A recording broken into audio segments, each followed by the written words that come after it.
Y esta noche nos acompaña en Telediario Luis Berresoto, vocal del Consejo Nacional Electoral, con quien vamos a abordar varios temas, por ejemplo, el trabajo que el organismo va a emprender a puertas de unas futuras elecciones. Bienvenido, muchísimas gracias por estar con nosotros. Muchas personas se preguntaban qué sucedió, porque se eligieron a las nuevas autoridades en su presencia y también sin la presencia de Estela Cero. Al parecer, a pocas horas de ser posesionados por la Asamblea Nacional, ya se generaron discrepancias. Bienvenido. Bueno, las discrepancias, como tú sabes, son útiles en democracia. En democracia debe haber conflictos porque esto es inherente a que haya diversidad de criterios y en democracia tenemos la obligación de deliberar sobre diferentes criterios.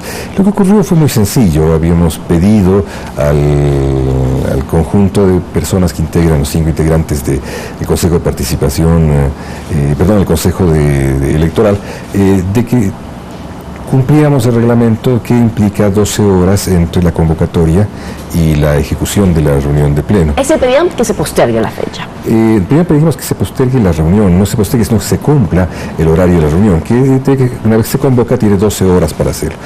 Había una urgencia muy grande de llegar a la reunión para elegir autoridades y esta formalidad quedaba en los pisos, entonces ese fue el primer elemento. El segundo elemento, habíamos planteado la necesidad de que se postergue la fecha convocatoria de las elecciones hasta revisar todos los requisitos que se debían haber cumplido. Esperemos que todos se hayan cumplido. Yo creo que de pronto hasta podemos encontrarnos con sorpresas y eso sería muy desagradable, por lo cual ese rato pedíamos que tomáramos con mesura, con tranquilidad, porque había 3 días para convocar las elecciones hasta el día viernes y tratamos de que esto sea así. Se argumentó de que había dificultades técnicas con el calendario electoral, lo cual a veces no es necesario. Cuando una institución ya funciona, ajustar 3 días de un calendario es muy poco. Había otro tipo de apresuramientos, yo los comprendo, son parte de las negociaciones políticas que ocurren, pero eso derivó a que lanzáramos un mensaje fuerte. Tú tienes la opción de 3 mensajes: votar en contra, abstenerte o a favor, abstenerte o simplemente no estar presente y avalar una decisión. ¿Qué fue lo que sucedió en ese momento? De hecho, también la expresión y la respuesta de Julio César Trujillo fue, bueno, hemos tratado de crear un Consejo Nacional Electoral con varias voces, ¿no? Con un pluralismo electoral, y son discrepancias que van a suceder y lo importante es que sean superadas. Sin embargo, también hubieron voces que decían, bueno, tienen que justificar esa ausencia. ¿Le han pedido respuesta oficialmente de forma ordenada por esta ausencia? No hay necesidad de hacerlo, es un derecho el no estar presente en esto. Más aún podría cuestionarse lo contrario, es por qué se produce una elección sin todos los vocales presentes, ¿no es verdad?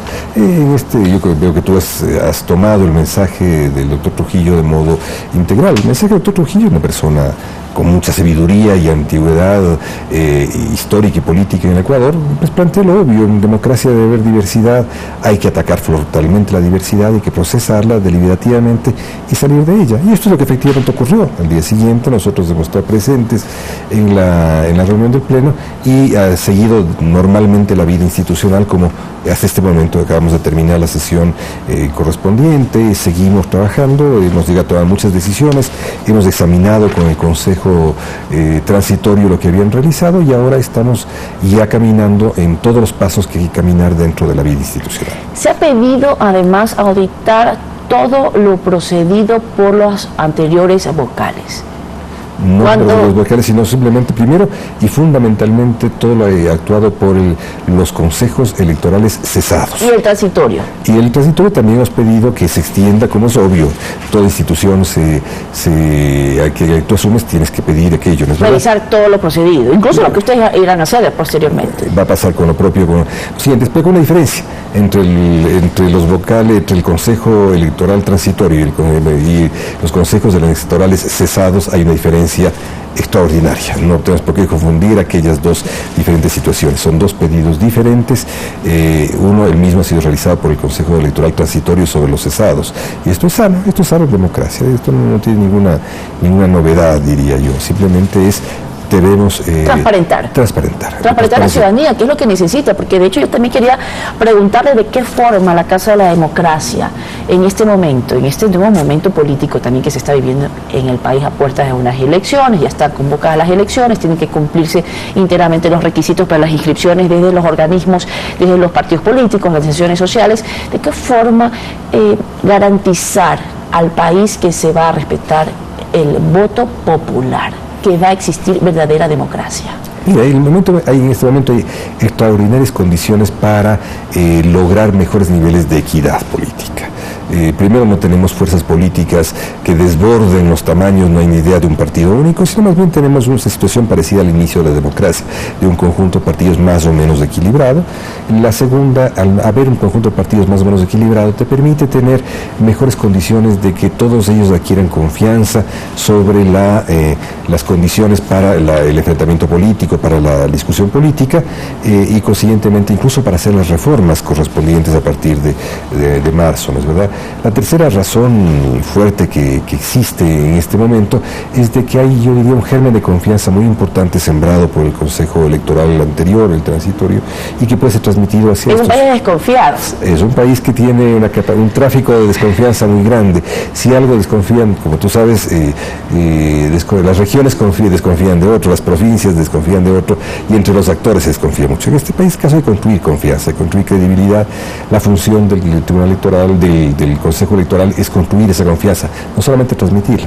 Uno de los hechos que vamos a hacer es, vamos a profundizar en conformar una instancia de todos los partidos políticos legalmente reconocidos para que ellos expresen, miren, auditen, estén involucrados en la gestión electoral. Es decir, una cercanía, que es lo que también ellos han pedido, estar presentes. Hay que estar presentes, porque tú sabes que en este rato estamos frente a un modelo de consejo electoral que no es el anterior, el de 7 miembros que entre ellos se vigilaban, no es verdad que era una forma de control mutuo, tampoco el otro que tuvo un gran fracaso, que es el de la aparente exclusión de los partidos, pero el reconocimiento final de que había un solo partido que estaba representado.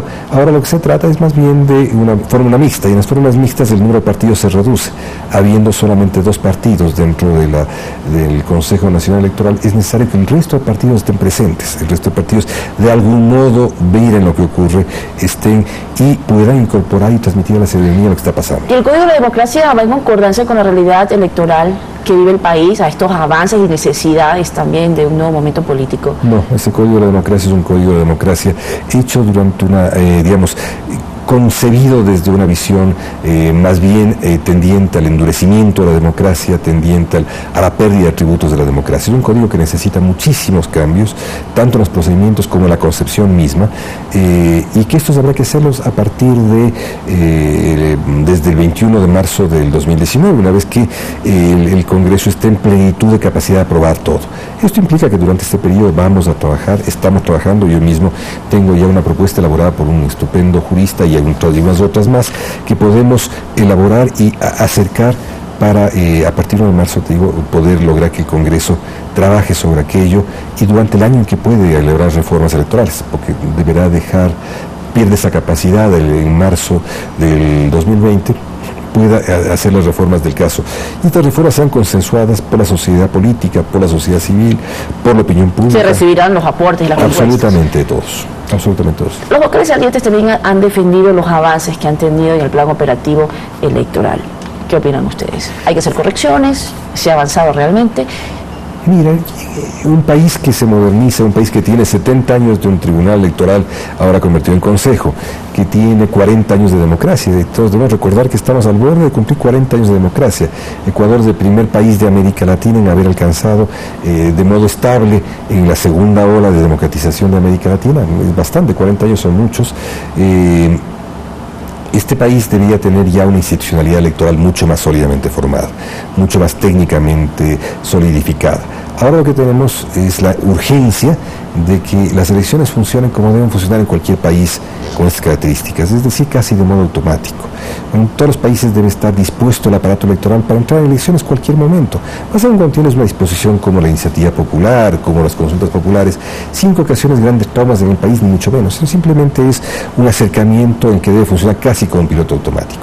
Y el organismo electoral tiene que básicamente mirar estratégicamente cómo mantener las condiciones de la equidad electoral, cómo mantener las condiciones de la transparencia. La democratización, además, es lo que está pidiendo la gente. O sea, ¿qué es lo que está sucediendo realmente? Bueno, empieza varias preocupaciones, y entre esas preocupaciones quería saber si también era la suya, que todavía no estén posesionados los jueces del Tribunal Contencioso Electoral cuando estamos a puertas de las elecciones. Pues sí, es importante. Yo creo que ello no invalide el proceso. En este momento no hay ni urgencias extraordinarias derivadas del proceso convocado ayer, ¿no es verdad? Hay urgencias que tienen que ver con el arrastre, pero que no afectan al proceso electoral en curso. Tiene que procederse. Yo entiendo que entre el cúmulo de actividades que tiene el Consejo de Participación Transitorio está también la de resolver esto, igual que hay que resolver otros temas. Hay que resolver el tema de la conformación definitiva de las juntas electorales provinciales, los directores electorales provinciales. Pues son temas que tienen que darse con medio de la tranquilidad suficiente, y la ciudadanía debe tener la convicción de que cuando un país ya funciona, funcionan estas cosas casi automáticamente. Yo creo que lo fundamental es que nos ayuden a observar de que no se esté infringiendo la transparencia, de que el dinero del narcotráfico no entre, por ejemplo, en las elecciones locales en determinadas localidades o cantones o parroquias. Eso es importante. La ciudadanía tiene que estar allí, y más aún yo he propuesto de que haya una forma de, llamémosle fiscalía o llamémosle de veeduría ciudadana. Fiscalía es difícil porque todavía no está tipificado el delito electoral que lleva a la fiscalía, pero sí una forma de veeduría ciudadana de excelencia que permita denunciar ante la fiscalía el conjunto de hechos ilícitos que puedan procederse. Y además también lo importante sería que realmente, nuevamente, que ha sido un pedido de las organizaciones de los partidos políticos, quienes han estado en desventaja, por ejemplo, es de la equidad, precisamente, de cuál va a ser el financiamiento para cada uno de ellos en los momentos electorales. Bueno, eso está establecido. Yo creo que el tema de la equidad está establecido. El tema acá, yo te diría dos o tres cosas que sí pueden modificarse en este momento. Uno es que los reglamentos tienen que ayudarte, apoyarte, empujar y estimular la alianza electoral, las alianzas electorales. Y en esto hay que proceder ya. Se debe, en Ecuador hemos tenido hasta ahora una fórmula reglamentaria en la que se desestimulan las alianzas. Lo que tenemos que hacer es estimular las alianzas, estimular la solidificación de la unión, de la agregación de partidos, porque eso consiste en la política, no consiste en esta barbaridad que se hizo durante la década perdida de Ecuador, de multiplicar infinitamente las opciones políticas para nivel parroquial, tener 200 movimientos parroquiales. Esto no ayuda. ¿Y cuál es esa nueva visión, entonces? La nueva visión es que hay que estimularlas. Por ejemplo, hay que tener criterios claros de cómo repartir, ¿no es cierto?, los montos electorales, no los económicos, sino de aquellos los porcentajes electorales entre los aliados, no para perjudicarlos a quienes salían, sino más bien para estimularlos a quienes salían. Yo en lo personal, soy muy partidario de incluso estimular económicamente la alianza. Las alianzas son sanas, son buenas en política, ayudan al país, ayudan al fortalecimiento de la democracia, ayudan a la transparencia. Yo creo que hay que diseñar también nuevos partidos. Los partidos políticos no están en su Pero parece que propiciar también el ambiente necesario, ¿no? Así es. Una plataforma confiable y nuevamente donde se dé espacios a todos por igual. Y yo te aseguro que al igual que tú, que es una demanda ciudadana que tú transmites, igual yo tengo plenamente claro de que no solamente hay que tener una plataforma que acoja a una pluralidad de partidos, y en ese sentido los ecuatorianos somos unos y diversos, somos un solo país con diversidad de opciones, sino que también tenemos que concebir fuertemente partidos más abiertos. Partidos no solamente más democráticos, sino más abiertos a pluralidad de posiciones. Y esta visión del partido único, uniforme, monolíticamente integrado, sin ninguna posibilidad de diálogo interno, eso ya no existe en el mundo. ¿Ya no existe? En el mundo. El mundo entero te requiere otras cosas, te requiere pluralidad, te requiere jóvenes que disientan de sus mayores, requiere diversidades étnicas, requiere diversidades de género. Por ejemplo, para contarte algo que ocurrió el día de ayer, que es parte de las cosas que nos han llevado en buen pie más simbólico en el Consejo. Ayer decidimos una fórmula para convocar al Consejo a las elecciones, que fue una fórmula de equidad entre dos posiciones. La una decía, conforme a la Academia de la Lengua, tenemos que eliminar la invocación de género y la inclusión del lenguaje inclusivo de género. La otra posición de las compañeras decía, no, esto ha sido luchas profundas de género en el país y no se puede eliminarlas. Y llegamos a una fórmula de consenso que la propuse yo, que fue: utilicemos un lenguaje único en la parte en que no se induzca al voto por masculino o femenino, y utilicemos la distinción de género. Y se aceptó, y pudimos llegar a algo que fue sutil, pero que nos permitió a todos estar Esa juntos. es la muestra de que realmente llegan a consensos. Se Entonces, puede. pese a que tienen sus diferencias, que se hicieron evidentes en un inicio, pero bueno, eso es lo que Y espera la van a seguir ciudadanía. siendo diferencias, no te quepa duda que van a seguir teniendo. Bueno, eso es parte de la democracia, el ejercicio democrático. De eso se trata, los ecuatorianos tenemos que aprender a disentir, a procesar, a llegar a consensos, a acercarnos. Y yo creo que eso es el país, ese es el país que deseamos, que buscamos, que queremos. Muchísimas gracias, doctor, por estar A ti. con nosotros y atender nuestra llamada en esta entrevista en Telediario. Estelar Luis Vélez Soto, vocal del Consejo Nacional Electoral. Vamos